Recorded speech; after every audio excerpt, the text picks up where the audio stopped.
That's pretty I cool. think more psychic mediums should go through or need to go through a certification of some level, because you're dealing with people's emotions, you're dealing with their future, their past, their loves. I mean, it's a lot. People put so much trust and faith into majority of the time someone that they don't even know.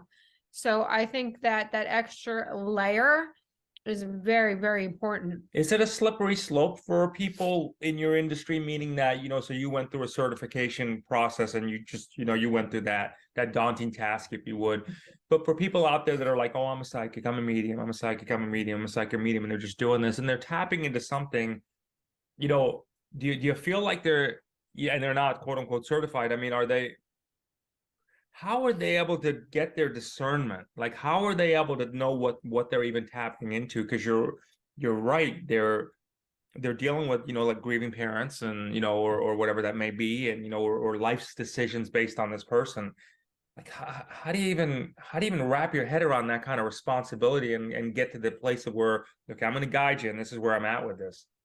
Yes, that's a great question, Jay. And the reality of it is too, is as we know, with there being so much more in the media and available to us with the psychics and the mediums, that there's a lot of people that do have abilities, a lot of people that are expanding and developing those abilities. But what we have to remember, as you just indicated, is it is a very gentle process that we need to be mindful of. And if anything, taking into consideration that we want to really recognize the words that we speak and how we approach these conversations, it to me is something that I am very blessed to be able to do. And I take it very seriously. I choose to be very ethical as I navigate that journey with others. And I want people to also become empowered to know that they can absolutely connect with their loved ones themselves. They connect with their higher self and their guides as well too, that they couldn't have someone perhaps assist them with that, but they don't want any time to be dependent on others. At least that's my perspective. So, That's good. psychic medium. So you hear about it from different variances as far as the definition. So there's a psychic, the future kind of psychic, and then there's the medium, talk to the dead. Or does that imply that you are both, that you can actually look into someone's possibility of a future and also talk to Yes. the dead? Okay. Yes, and psychic means of the soul, but I actually prefer the word intuitive because psychic does have a connotation. A lot of people think of fortune teller, and I want to empower people versus disempower them and remind them that they have the power to create the reality that they seek. So I can tell them what I see, but I will also give people tools to assist them with creating where they want to be. So when you're And seeing then them, when you're seeing what you see, is it okay, here's a possible outcome if you keep yes. going on this track, or listen, you're just shit Yes. out of luck and this is gonna happen. What do you So, do? so, sometimes it's both, but I am always of the mindset that anything is possible. And if we make conscious choices, if we begin choosing differently than what we've chosen before, that's going to put us on a different path. And, I like to think that every day is a new day. There's new opportunities presenting to us. Some people are very heavy, very negative in their energy, and that will probably be the path that they're on until they shift their energy. But in reality, sometimes we are faced with challenges, and I do believe that there are things that we learn and grow from, but are we tuned into that? Are we, making adjustments as necessary, or are we just continuing to follow that same path too? So conscious creation. I imagine that you believe that we are the creators of our reality. I That's I believe that. I don't believe that we can create everything. I think that there are things that are beyond us, but I do feel, if anything, we can create with a feeling, we can create intentionally, but we also have to do our best to practice non-attachment to the outcome and to be real, because there are some things we're just not going to obtain in this lifetime. It's just not meant for us, or it's not possible.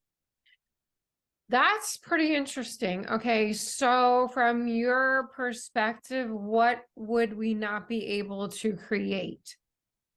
Well, I feel from my perspective too, people say, well, I want to win the lottery. I'm setting the intention on this. I want to have, this relationship or that. And we have to take into consideration that there's other factors at play, that there's other free will play, that there's other people many times involved in these experiences. So I do recognize that as humans, we're functioning from our point of reality. We have our own perception, our own perspective, but there's still, from my perspective, free will choice. We can think of fate and destiny and all of that too. I like to think of myself as an optimistic realist, but I still recognize, what? Some things may just not be intended for me. So instead of getting stuck in that idea that everything is possible, I like to recognize, instead of creating with an idea of I need to manifest this, I instead choose to manifest with a feeling and say, this is how I choose to feel at this time. And then see what happens, see what the universe shows up for me. Bless you. Well, what if the when you tap into the dead, let's call them the dead, um, it's when you tap in there, where did they are they in and out? Are they in quote unquote a place called heaven, or then they go in and out of the astral plane? I mean, are they like, Are they like one level above where we're right? at? So Where are they really? when you're connecting with them, do you get them at a certain pivotal point before they go to level up, and then there is no more connection? They're where they need to be, quote unquote. So is there like that waiting station? Is that how you connect, or do you just connect with them from wherever at whenever time? Yeah, that's a great question. And, I feel like all of that is a possibility for sure.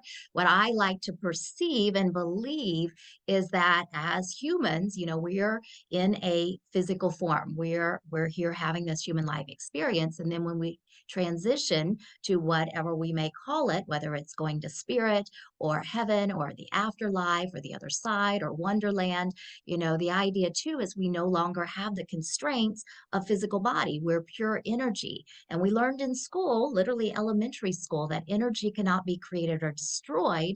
It can only be changed. So the idea is this energy still exists, and that's what we're tapping into. And when we communicate with those in spirit, that's the term I like to use, is that they are impressing upon us thoughts and feelings and giving us images and giving us, all kinds of things. And it's a matter of learning how to communicate with a being that doesn't have a voice box, doesn't have a body to communicate as we are now.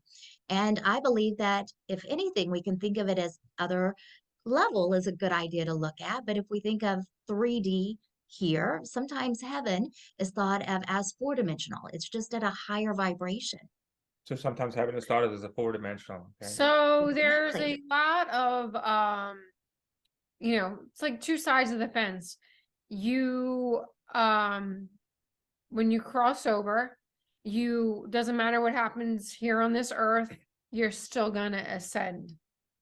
And then there's another school of thought, well, no, you're not, because you're gonna pay your deeds, and maybe you're gonna end up in this in-between realm, this Hades, or this whatever you want to call it. So my question to you is, what really is the truth? Do you, no matter what happens to you in this life, ascend? Well, I think if anything, you shed your physical form.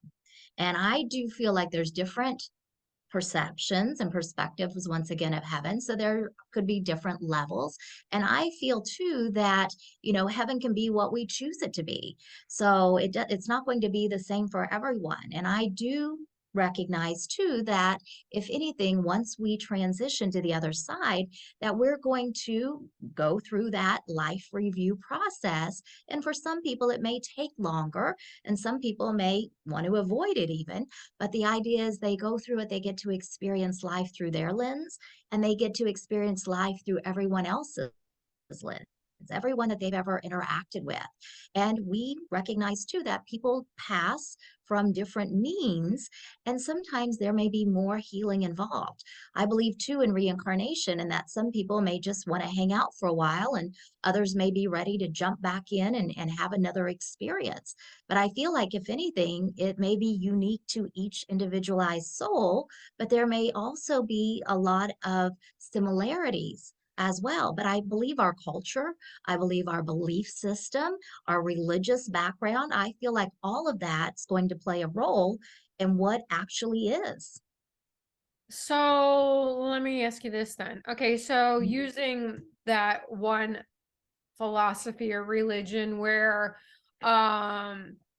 when you become a martyr, you're going to have X amount of wives or whatever when you reach this level of heaven, what they refer to.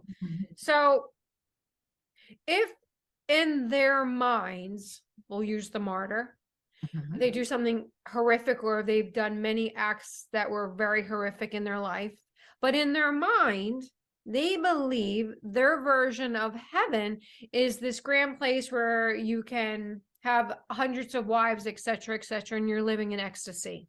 Right. So if we create a reality and heaven is what we imagine it to be, is that a true statement? Would they be able to wreak havoc, but still create this heaven-like experience that they have envisioned or in their mind believe? Yes, and what I find fascinating too is that one idea of ecstasy would be to have all those wives, so the idea is once again our perception and how we want to correlate that to a feeling. My sense is I can only speak for what I believe and what I feel will happen, but I do believe that as with anything, there's consequences to choices. So I just can't personally imagine that someone does something, especially to harm another, and that they're free of that they're able just to have the perfect life. So I know that once we get to heaven ourselves, that we'll probably know what our own experience is. But I feel like at this time, it's something that we can only speculate, that even though even I communicate with certain beings as well, they, tend to just give me these versions that seem to feel balanced, seem to feel peaceful, and not necessarily anything that's dramatic. But at the same time, I don't intentionally connect with anyone that may be in those circumstances that we're alluding to. So you wouldn't connect with a World Trade bomber, is what you're saying? Yeah, I I get you. I can't imagine someone would ask me to do that either. Right, So right. I got you. Strange client. I hope they pay a lot if they do. yeah. Okay, so let me ask you this then. So when you're talking, thanks for getting in a rhythm with us here on this one. This is helpful for people. So when the proverbial mystery of death, if you would, so there's a lot of people that live their life in a positive way, but preparing for death, not in the terms of, oh no, but in terms of just the next phase of their life. Is that a healthy way to live life? Like, okay, I'm kind of like preparing for this. And is that the feedback that you get from the other side? Is that the way that we should be looking at it? Okay, we're here, we're going to evolve, so prepare for this and don't freak out if you're gone or someone else in your life's gone. It's just we're all going. Like, how do you reconcile those thoughts with people?